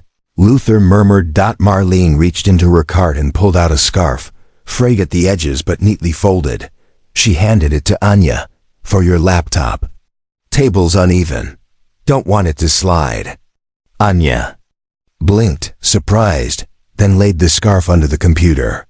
"Thank you," she said quietly. Later, when the meeting ended, Anya offered to buy dinner. "Nothing fancy," she said. "But something warm, please." They ended up at a cheap diner with cracked vinyl booths. The waitress eyed Marlene's cart but didn't push. Plates arrived: burgers, fries, hot coffee. Marlene ate slowly, savoring each bite. Luther wrapped his hands around the mug like it was an anchor. Jamal devoured his food, his sister giggling when ketchup stained his hoodie. Even Rex was allowed scraps under the table, tail thumping with each bite. It wasn't a feast, but it Felt like one dot, and in that small circle, for the first time, the city didn't press them down. For the first time they leaned on each other, even if only a little. Rain started while they were still in the booth. Thin at first, then steady, stitching the street into a gray curtain. When they stepped outside, the city smelled different, wet. Concrete, hot oil, the copper tang of the subway grates breathing out. Jamal shoved his hands into his pockets and tilted his face up, letting the drops hit. His mother tugged his hood, and he let her, which felt like its own small piece. They walked without deciding where to go. The group kept the same uneven rhythm. Marlene easing the cart down curb cuts, Luther scanning corners like he always did, Anya matching their pace without checking a watch, Rex holding the line between them, a silent metronome of presence. Cars hissed along the avenue, neon smeared. On puddles. The rain softened the city's edges, and for one block everything felt almost bearable. Under a pharmacy awning, they paused to catch their breath. Rex shook once, sending a spray over the toes of everyone's shoes. Jamal laughed before he could stop himself. Even his mother smiled at the indignity of damp sneakers. "Looks like we've been drafted," Luther said, glancing at the dog. "You the captain, or am I?" "Sergeant," Anya said, straight-faced. "He outranks all of us." A beat. Then they all laughed, small, surprised. The sound of something thawing. They didn't mean to end up at the library, they just did. The steps shone slick with rain, the stone lions at the entry looking more tired than regal. Marlene slowed. The last time she'd tried to come here, the guard had waved her off like smoke. Now her feet rooted to the walkway. She gripped the cart harder. "We can go somewhere else," Anya said softly. No one pushed. The guard inside wasn't the same one from before. He had a kind face that looked like it had been carved in worry. He watched them approach. A boy in a hoodie, a man in a threadbare army jacket, a woman with a rolling bundle of her life, a woman in an office coat gone damp, a big dog whose eyes stayed on the people he loved. "Evening," the guard said. Voice careful, his gaze flicked to the cart. "You folks here for the community meeting?" "Basement room B, the one about." He groped for a neutral word and settled for school. "We're just looking," Jamal's mother said. "But a room is good." The guard nodded. "Basement, elevators to the right. And ma'am," he added to Marlene, "if you want to leave your cart near my desk where I can keep an eye on it, you can. It'll be safe." Marlene's mouth opened, then shut. Her hand hovered on the handle. "It's all I have," she said. "I'll sit with it," he answered. "Scout's honor." He lifted 2 fingers in a clumsy oath. It was a little ridiculous. It helped. They left the cart where he could see it. Marlene stood a second longer, and then followed the others in, her palms open and empty, as if entering a church. Basement room B was fluorescent and unforgiving like the community center, but with better chairs. A handful of people huddled around a table with a loose agenda and damp sleeves. Anya plugged her laptop in and didn't touch it. Jamal took off his hood. Luther sat where he could see the door. Rex lay down with a sigh big enough to quiet the room. They didn't rehash the whole story. Everyone already knew enough of it to fill the space. Instead, they talked about small things that were actually big. What to do tomorrow, not in the paper, but on the sidewalk. How to keep Jamal from walking the gauntlet of slurs at school. How to stop the food bank from turning away people because they worried about optics. How to keep Luther warm when the bench froze. How to let Marlene sit at a table without someone shooing her away. How to make space, literal and not. "You want a campaign," someone said, optimistic, already designing a logo. "No," Anya said, surprising herself with the firmness. "We want habits." The word changed the temperature of the room. Habits weren't a headline or a grant proposal. Habits required showing up when nobody was watching. "What does that look like?" asked Jamal. "Practical in the way kids are when they don't believe in magic. Math club, he added, embarrassed a second after the words jumped out. Math club? Luther repeated, and the syllables were tender in his mouth. Jamal nodded. Braver. After school. In the library basement. He glanced up, shy and fierce at once. For anyone who wants to be good at something and is tired of people not believing them. I can help run it, Anya said, before the committee member in her could draft a spreadsheet to death. Not as your boss, as your backup. Marlene frowned at the form lying in front of her room. Request, custodial fee, proof of insurance. They'll need blankets for the metal chairs, she said, practical in the way people become when they've had to. I can sew covers if someone gives me cloth. She didn't look at anyone when she said it, either because she was proud or because she was ashamed. Maybe both. I'll make sure you have cloth, Anya answered, and scissors. And a machine. That doesn't jam every third seam. Luther traced a line across the table with his finger, an old map that only he could see. I can walk kids to the bus, or home, if they want. On Thursdays and Fridays. The blocks between here and Maplewood get dicey at dusk. Dicey? Jamal said, trying on the word and finding it fit. Dicey, Luther confirmed. I've got eyes enough for 3. Rex thumped his tail like a gavel. It was decided as soon as they said it out loud. By the time the room emptied and the guard returned their cart, the plan had shape. Wednesdays and Fridays, room B, math and anything else that made a kid feel like the city couldn't shrink them. Walks home after. Coffee donated if someone would donate it. Chair covers that didn't bite. A sign taped to the door that said you belong here in handwriting that didn't apologize for itself. Upstairs, the guard cleared his throat. I shouldn't say, he began, and then said it anyway. When I told that lady to leave last week, I felt like trash the rest of the day. His eyes were on Marlene. I'm sorry. It was awkward and late, and still exactly what it needed to be. Marlene stared at him. Then she nodded once, sharp. Forgiveness wasn't a switch. It was a muscle. Tonight, she let it flex a centimeter. Outside, the rain had thinned to mist. They walked the long way around the block because none of them wanted to go home yet. The streets were almost empty, the city exhaling between storms. On the corner, a black SUV idled with its hazards on, a man in an expensive coat kneeling by the rear wheel cursing a language all money learned. Anya recognized him before he looked up. The plane, the suit, the mouth that had curled when he said look at her shoes. Spare a jack? He asked the air, not seeing them yet. Roadside assistance is 40 minutes out. Luther's gaze slid to the tire. You've got a lug stuck, he said. That motto locks up when the rim's cold. He crouched, the movement graceful in a way the city had all but beaten out of him. You have a cheater bar? A what? Pipe, Luther said. Something you slide over the wrench. Handle for leverage, the man blinked. In the trunk, I think.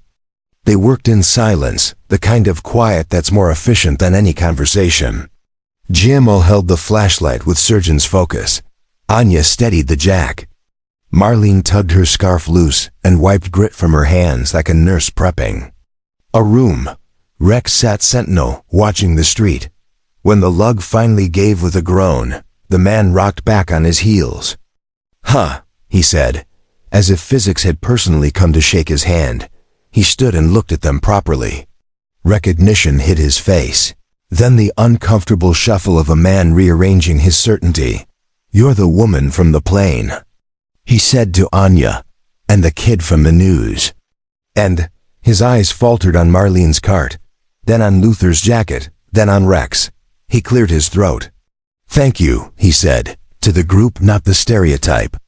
He reached into his coat. Here. He held out money the way people hold out an apology they aren't sure how to make. Luther glanced at it. Pay it forward, he said, not unkind. There are kids who need bus fare. He nodded at Jamal without looking at him, the dignity. Going both directions. The man stood there a second longer, his hand suspended and then withdrawn. "Okay," he said. "Okay."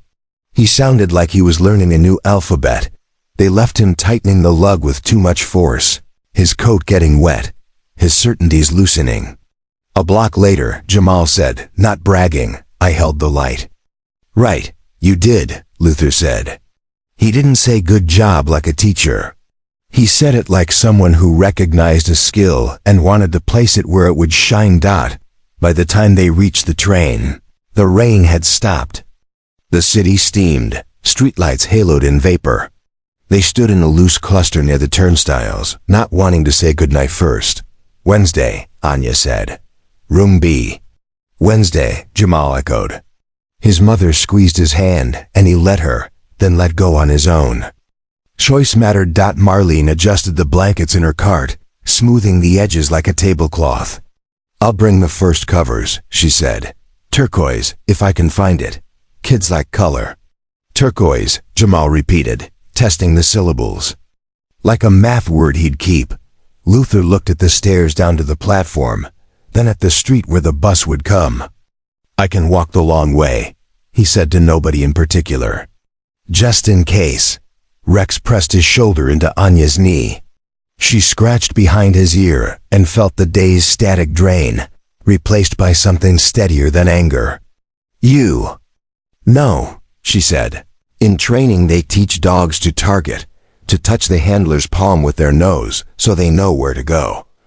People could use a command like that." Jamal held out his hand. Rex leaned forward and booped it, dignified and ridiculous at once. The boy grinned, unable not to. The others laughed, and then the laughing turned quiet, and the quiet became a promise none of them said out loud.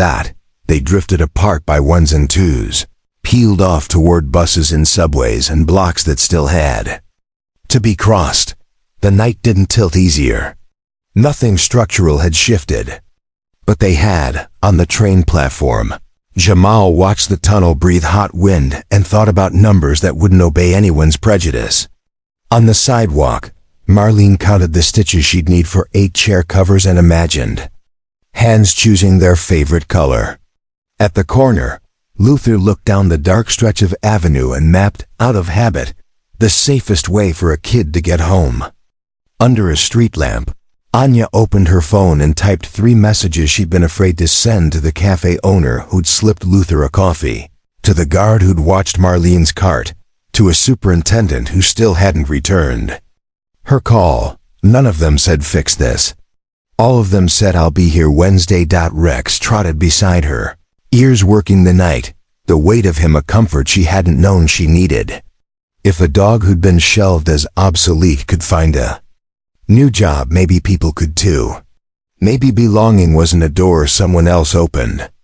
Maybe it was a habit, showing up, holding the light steady while somebody else loosened what wouldn't budge. Somewhere far off, a siren rose and fell.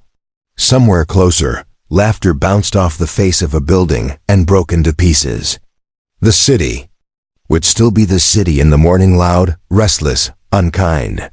But there would also be Room B and turquoise covers, and a retired canine whose idea of love was to keep touching the people he decided were his dot, and if the world was going to test them again, and they would not be standing alone when it did.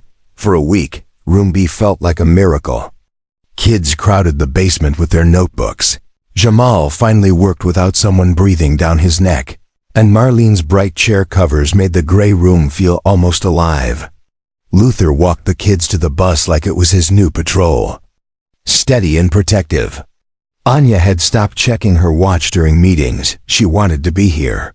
And Rex, always Rex, was the heart of the place. The children giggled whenever he pressed his nose into their hands, like he was giving them secret handshakes. But the city had sharp ears and sharp teeth.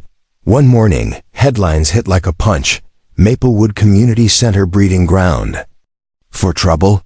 Photos were plastered online. Marlene with her cart, Luther in his frayed jacket, Jamal in his hoodie. None of them smiling, all of them framed to look like threats. By evening, angry parents stormed into room B. Voices echoed off the walls. "We don't want our kids around homeless people and failures." The children froze, books half open. Rex barked once loud, standing in front of Jamal. Anya stepped forward, her voice calm but cutting. "No one here is hurting your kids. This is a safe place for learning, for being seen." A woman sneered back. "And you? You're just using them for attention. A rich savior chasing headlines." Luther's fists tightened. Marlene's head dropped, her cheeks burning. Jamal bit his lip until he tasted blood. The weight of prejudice. Pressed down, heavy as ever, ready to crush. Then, the door opened. In walked the last person Anya expected. The man from the plane. Armani suit, hair slick, holding a spare tire smeared with grease. His face was flushed, but his voice was steady. "They helped me when I was stranded in the middle of the street. Changed my damn tire when I couldn't. If I can change the way I look at them, maybe you can too." The room went quiet. Even the angriest parents hesitated. Nobody expected the defense to come from someone like him. It didn't erase the prejudice. Not by a long shot. But it was enough to stop the shouting. Enough to keep the doors of room B from being locked that night. Later, when the crowd had left, the five of them sat together, drained. Jamal whispered, "Do we always have to prove ourselves?" Luther rubbed his tired face. "Yeah, probably. But at least now, we're not proving it alone." Rex laid his head on Jamal's lap, sighing as if to say he agreed. The fallout came fast. The next morning, talk radio lit up with callers. "Why should my taxes fund a program that lets vagrants babysit kids?" Others pushed back. "Why do we keep punishing people for just trying to belong?" The city was split, voices clashing in headlines and HASDTAGs. At room B, the tension seeped in like smoke. Kids still showed up, but their parents hovered at the door, some whispering, some glaring. Luther could feel the air tighten with every session, like a fuse waiting to be lit. It finally blew on a Friday night. A group of protesters crowded outside the library, holding signs, "Protect our children," and "No safe space for cheaters." They shouted through megaphones, the words bouncing down the block. Inside, the kids tried to work, pencils trembling in their hands. Jamal stood at the whiteboard, solving equations. His back was straight, his voice clear, but every chant from outside hit like a stone. When one protester banged on the window, the chalk snapped in Jamal's hand. He froze. Rex barked, deep and sharp, throwing himself between the kids and the glass. The room jumped. For a moment, silence. Then a man outside shouted, "See? Vicious dog." Anya stepped in front of the window, her voice louder than she thought she had. "He's protecting children." "Which is more than you're doing." The crowd jeered. Someone hurled a soda can that burst against the wall, spraying sticky liquid. Across the floor, kids screamed. That's when Luther moved. His voice carried like gravel sliding down steel. "Enough." He opened the door and stood in the threshold, his frame filling it. "You want to fight? Fight me, but leave the kids out of it." For a heartbeat, no one dared. He wasn't young, wasn't strong the way he once was, but something in his stance, battle-worn, unbroken, held them back. Behind him, Marlene wheeled her cart forward and pulled out the bright turquoise seat covers she'd sewn. She draped one over a chair by the window like a flag. "This is ours," she said simply. "And we're not leaving." Inside, Jamal found his voice again. He picked up the chalk stub and wrote across the board in big, uneven letters, "We belong here." Phone snapped pictures. Within hours, the image was everywhere: an old soldier in the doorway, a homeless woman's fabric glowing blue, a boy with chalk dust on his hands, a dog guarding the kids like they were his own. The city couldn't look away anymore. That night, after the crowd thinned, the five of them sat in the quiet wreckage of room B, soda still sticky on the floor, papers torn, hearts pounding. "This isn't over," Anya said. "No," Luther answered. "It's just starting." And for the first time, the words didn't sound like defeat. They sounded like a vow. The city didn't change overnight. It never does. But something had shifted, like a crack running through glass. You couldn't ignore it once you saw it. Photo from Room B spread wider than anyone expected. Not just local blogs or talk shows, national news. Luther's face, weathered and defiant. Marlene's fabric glowing like hope. Jamal's chalk letters on the board, "We belong here, Rex, steady." And fierce caught mid-bark. Anya's silhouette beside them, hands lifted not in surrender but in defiance. For every comment dripping with hate, another came with recognition. "That's my kid too. That's my brother. That's my mother." When the rent went up, the city council tried to shut Room B down. Lawyers argued, budgets shifted, threats were made. But each week, kids kept showing up. And each week, the 5 of them were there, sometimes tired, sometimes scared, but always there. One afternoon, Jamal's teacher showed up at the door. She looked smaller than he remembered, clutching a stack of papers. "I was wrong," she said, voice shaking, "about you. About all of this." She laid the papers on the table. "Extra work. Problems more advanced than anything in class. If you'll let me, I'd like to learn how to teach you better." Jamal didn't speak at first. Then he nodded. Not forgiveness exactly, but the first step toward it. Marlene found her daughter waiting outside one evening, staring at the turquoise covers on the chairs. "You sewed those?" the daughter asked. Marlene swallowed hard and whispered, "Yes." They didn't hug. Not yet. But they walked to the bus stop together. Luther started sleeping through the night again. Not every night, but some. He carried the photo still, but now when he showed it to the kids, he said, "He was my brother. You're my mission now." Anya kept fighting the press, the investors, the endless demands. But each time she walked into Room B, Rex pressed against her leg, and the noise of the outside world dulled. She didn't need to prove herself there. Neither did anyone else. The real ending wasn't loud. It wasn't a protest or a headline. It was a Wednesday night in the basement, the radiator clanking, the chairs squeaking under new covers. Jamal wrote an equation on the board. Luther explained it back to him, proud and awkward. Marlene poured hot cocoa from a dented thermos. Anya typed quietly, documenting ideas the kids shouted out. Rex dozed under the table, tail flicking every so often. And on the board, below the math, Jamal scrawled 2 more words.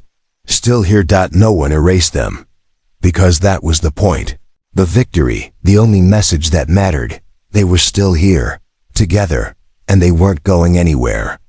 They were never supposed to find each other. The city told them they were invisible, replaceable, too broken to matter. But together, they became a mirror showing us what society chooses not to see. They are still here. And maybe, just maybe, so are we. Thank you for watching, and if this story touched you, subscribe and join us for more stories that remind us what it really means to be human.